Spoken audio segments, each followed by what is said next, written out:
Tuhan Yesus berkata, "Akulah jalan dan kebenaran dan hidup." Saudara-saudara, kita tiba di bagian terakhir dari pengajaran dasar tentang Yesus Kristus sebagai Tuhan dan Juru Selamat manusia. Kita telah membahas tema ini sejak dari nomor 19 sampai dengan saat ini. Saudara-saudara, dalam Yohanes pasal 14 ayat yang ke-6, Tuhan Yesus berkata, "Akulah jalan dan kebenaran dan hidup. Tidak ada seorang pun yang datang kepada Bapa kalau tidak melalui aku." Di sini Tuhan Yesus berkata kepada Thomas, "Akulah jalan dan kebenaran dan hidup." Itulah ucapan yang terbesar bagi orang Kristen, tetapi lebih besar lagi bagi orang Yahudi yang mendengarnya pada waktu itu.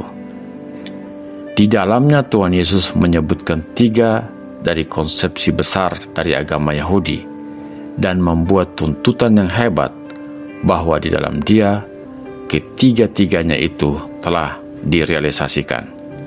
Yang pertama, akulah jalan.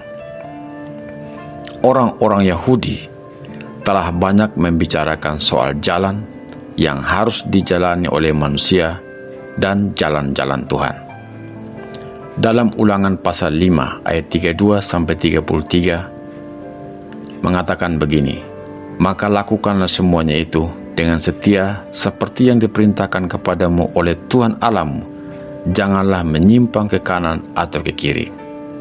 Ayat 33, "Segenap jalan yang diperintahkan kepadamu oleh Tuhan Allahmu haruslah kamu jalani, supaya kamu hidup dan baik keadaanmu serta lanjut umurmu di negeri yang akan kamu duduki."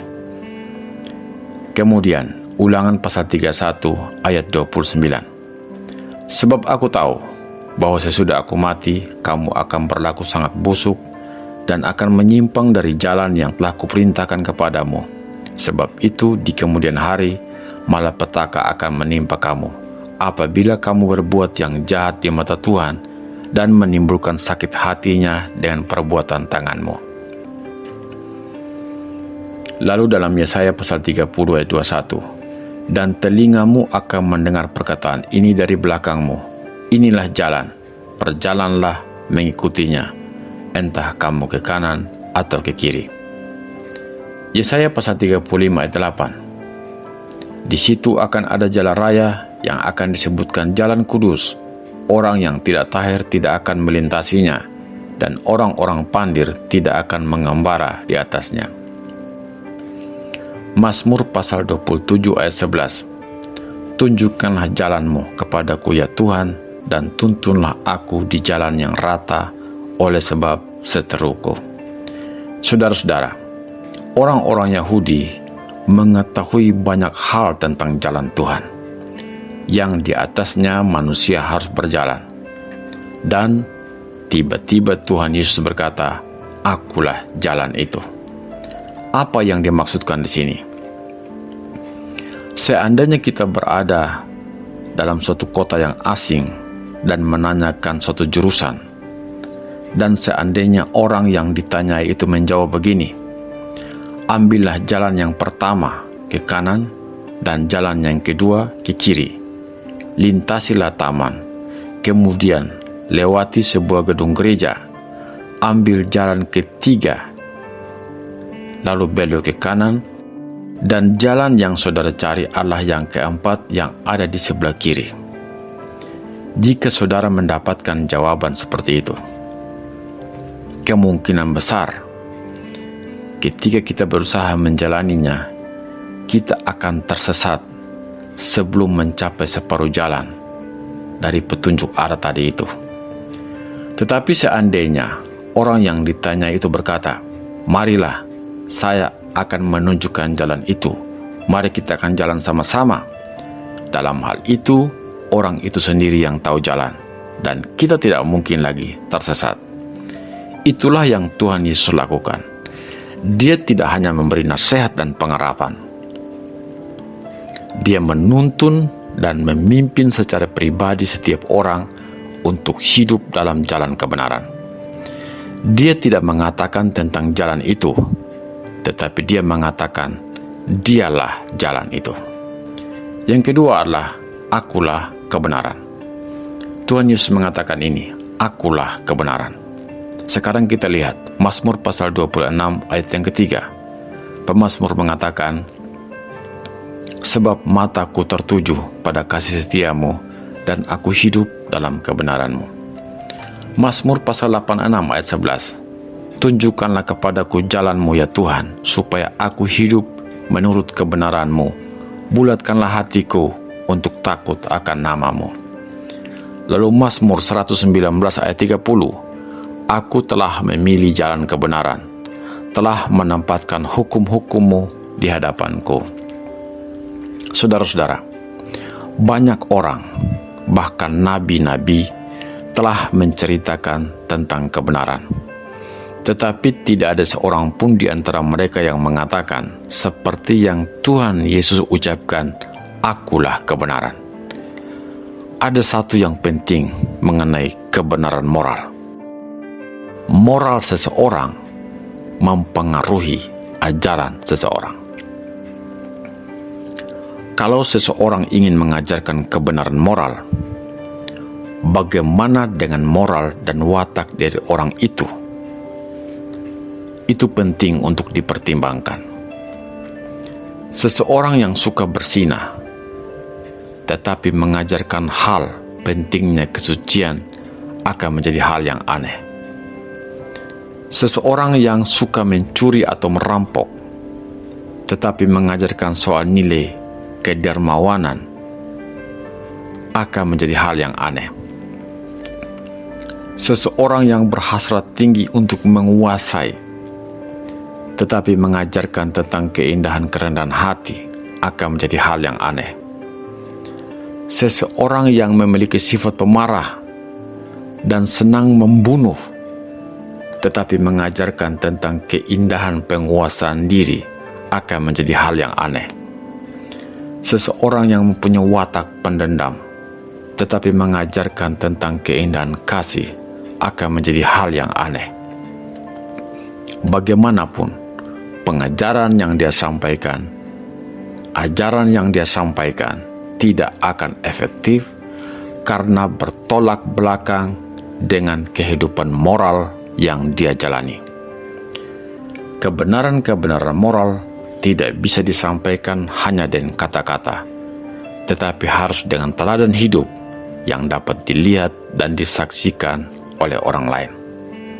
Justru itulah yang tidak dapat dilakukan oleh guru manusia manapun yang pernah hidup di dunia ini.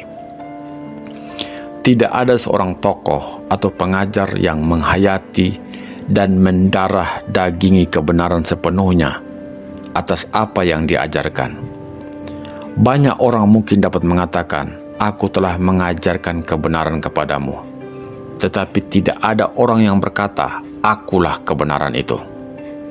Saudara-saudara, hanya Tuhan Yesus yang mengatakan hal itu. Tidak ada tokoh manapun yang berani mengatakan dia adalah kebenaran. Yang berikut adalah Tuhan Yesus mengatakan, akulah hidup. Yohanes pasal 14 ayat yang ke-6 tadi.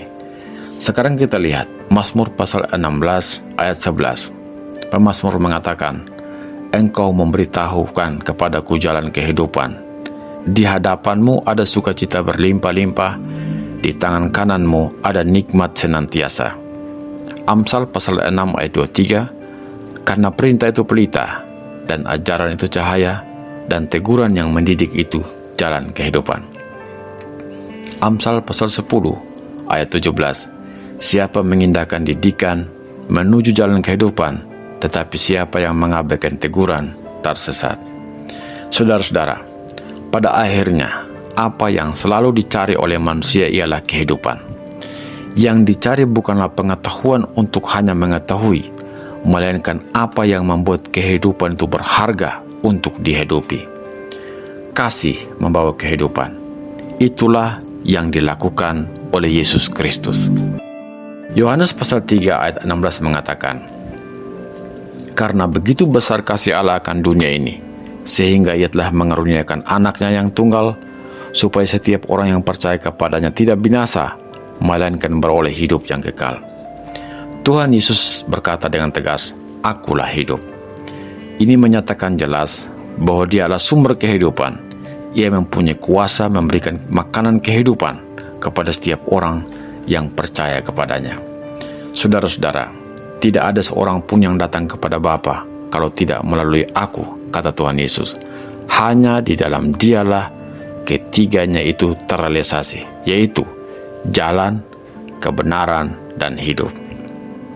Orang-orang lain, pengajar-pengajar lain yang ada di muka bumi ini hanya menunjukkan ketiga hal itu. Mereka tidak berani mengatakan, "Akulah jalan, akulah kebenaran, akulah hidup." Hal yang juga penting kita pahami adalah bahwa Yohanes pasal 14 ayat yang ke-6 ini adalah pernyataan ilahi. Yesus Kristus menggunakan ungkapan ilahi untuk menyatakan dirinya bahwa Dialah penyelamat itu. Tuhan Yesus berkata, "Akulah jalan dan kebenaran dan hidup. Tidak ada seorang pun yang datang kepada Bapa kalau tidak melalui Aku." Saat Tuhan Yesus Kristus berkata "Akulah", dalam bahasa Yunani ia menggunakan ego emini. Dalam bahasa Ibrani menggunakan anihu, aku ada, akulah Dia. Adalah perkataan super percaya diri yang diucapkan oleh seorang manusia Yesus. Karena kata tersebut dalam Tanakh Ibrani hanya lazim diucapkan oleh Yahweh Allah Israel. Maka Yesus Kristus di dalam ayat ini menyatakan dirinya sebagai Yahweh Allah Israel. Dan dalam Alkitab Perjanjian Lama sudah dinyatakan bahwa Juru Selamat itu adalah Allah. Yesaya pasal 43 ayat 11 mengatakan, Akulah Tuhan, dan tidak ada Juru Selamat selain daripadaku. Tidak ada Juru Selamat lain selain Yahweh, dan Yahweh telah turun ke dalam dunia menjadi manusia untuk misi penyelamatan bagi dunia ini. Sampai jumpa dalam program selanjutnya. Tuhan Yesus memberkati kita. Amin.